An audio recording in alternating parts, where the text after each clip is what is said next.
Hello Jazzy, today is Monday. I am on ultra procrastination mode at the moment, but I assume that after this series is done, at least I have less of an excuse to not do the work that I'm supposed to do. So, welcome to the last part of the Love of My Life series, volume 4. This is year 12 onwards, and despite it being either short in brevity or big in ambiguity, these two are the most serious connection that I've had as a young adult, rather than just some chubby little teenager. Not that I have suddenly become any wiser, but it had been different from the rest. So while they are only two, I thought they deserve a video on their own. Number 1, Ronan D. You were also here for this relationship, so it actually feel repetitive to tell this story. Ronan and I have seen each other around since senior school, so since year 9, perhaps through mutual friends or even share the same class at some point. But we never really exchanged more than a hello, a nod, or some short sentences. In year 10, we had a 10 to 20 minutes conversation about his hair, which was super long at that time, I think, while we were waiting to do our year 10 exams. In year 11, he was in Mr. Johnson's economics class briefly, and he sat all the way at the back. He and I were the only two people who were brave enough to raise our hand and rattle off answers, to the point where Johnson actually had to say other than Ronan and Hannah. You would remember this, you were sitting with me at the front. Ronan is this big, huge guy who is super tall and has pretty defined features and a full-on beard. I always took notice of him since year 9 because he was obviously much taller than all of the other school kids around, but I thought he was really cute in year 11 as well. So one day, I think you were sick, and I sat and talked to him at the beginning of the economics class, almost trying to flirt. Obviously, he dropped out of economics before anything came out of that. Then the year 12 ball came around, and I showed up in my custom-made, very extravagant red jumpsuit, which was something I was really proud of. Anyway, I look around, and every single boy was wearing either a navy blue suit or a black suit. So this hunky guy who just trimmed all of his previously unruly facial hair was standing next to me in a light blue suit, and that struck up a conversation. I told him that's what drew me to him. Truth is, I've always remembered that he was hot, and this was a chance to hit it off. The intention was innocent at first. I just like talking to handsome men. But then we got to dancing and talking, and oh my gosh, he was yapping at the same amount that I was yapping. You know what that means? He was matching my energy. Most people are scared of me straight up in their faces and all open and enthusiastic. He was equally extroverted, open, and shamelessly dancing on the dance floor. How could you not fall in love with that? Luckily, he was sitting in a lunch group with Ariana, who used to be sitting with our lunch group, and through a relatively easy high school matchmaking, we got talking. He took notice of my fashion since year 10 river cruise and was immediately as complimentary to me as I was to him, which in my experience, most boys try to act all cool and nonchalant.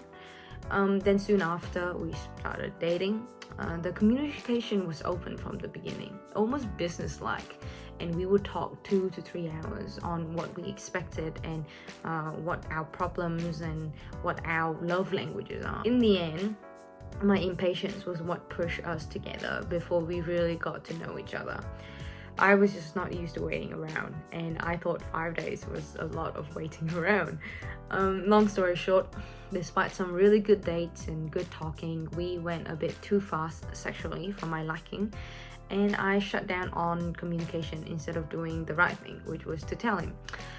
So I broke up with him after a month or 2, and honestly, I should have learned since Lucas F to say no, but I just felt guilty and scared and whatever, and I am still learning on how to say no. So it is not ingrained, kids, and parents should teach their children on how to say no.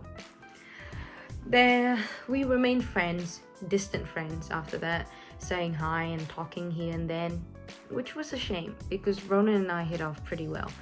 He was smart, not necessarily book smart, though I believe he could have been, but he was practical smart versus my book smart. He was funny, easygoing, and pretty chill, which complemented my humor but also balanced out my sometimes uptight, anxious personality. I was at the peak of my career at that point, being college captain and doing fantastically academically, but at the same time, I was so unsure of myself and struggled with insecurity personally. Elena was the cause of the insecurity back in the days, but then with Ronan, it was coming internally.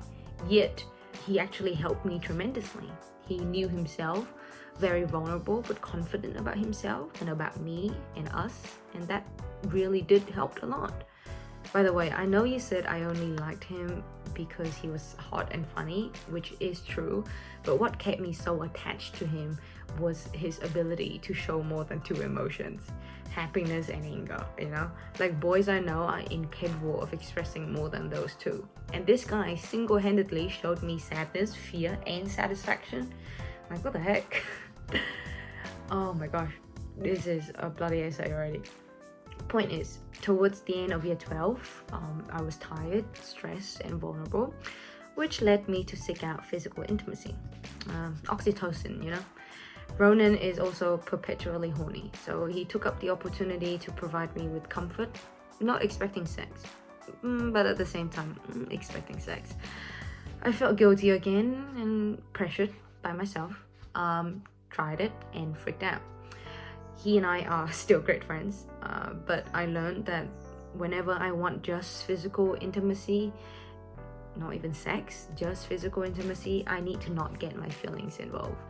I need to be clear that I am not going to be pulled by its magnetic force, and I also need to be clear on what I want. Because Ronan is a great guy. I still stand by it and I will defend it. He and I still talk, and honestly, he made more of an imprint on my life than I did him. Not to say that I wasn't an important event in his life, but he was my most serious boyfriend, despite it being like 3 months, and he was my first in many things. And he was a patient and understanding bloke throughout it all. Unfortunately, he and I were in different places with different dreams, plans, and paths, and we're not compatible as partners. And I should have known that during leavers, but I let my desire get in the way of my heart and head. Nevertheless, he was a bloody great love, and he goes before Elena. Number 2, Xavier W. This one is not my boyfriend. He is, in fact, a physical intimacy filler, but also, interestingly, an intellectually fulfilling partnership. So if Ronan was like my Elena, Xavier is my Charlotte. I've given almost all of myself to this man except for my actual self. He and I met during O Week in university.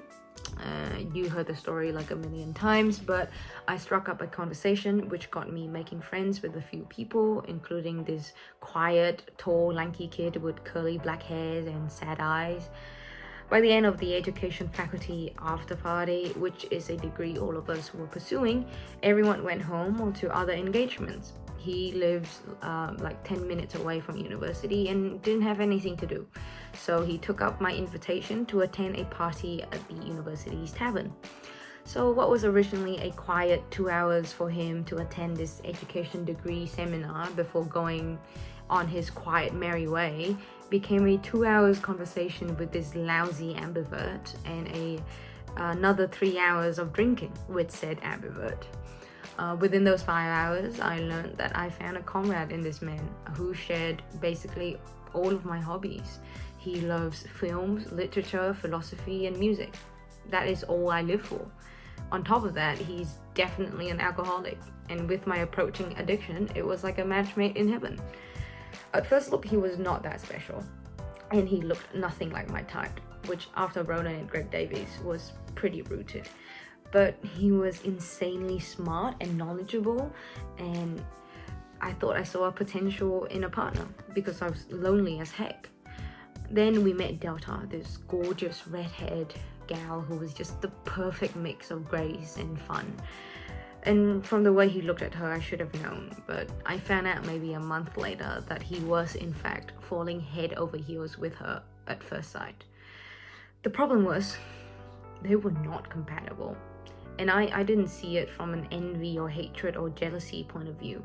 By the time I made that judgment, I was in the process of moving on already.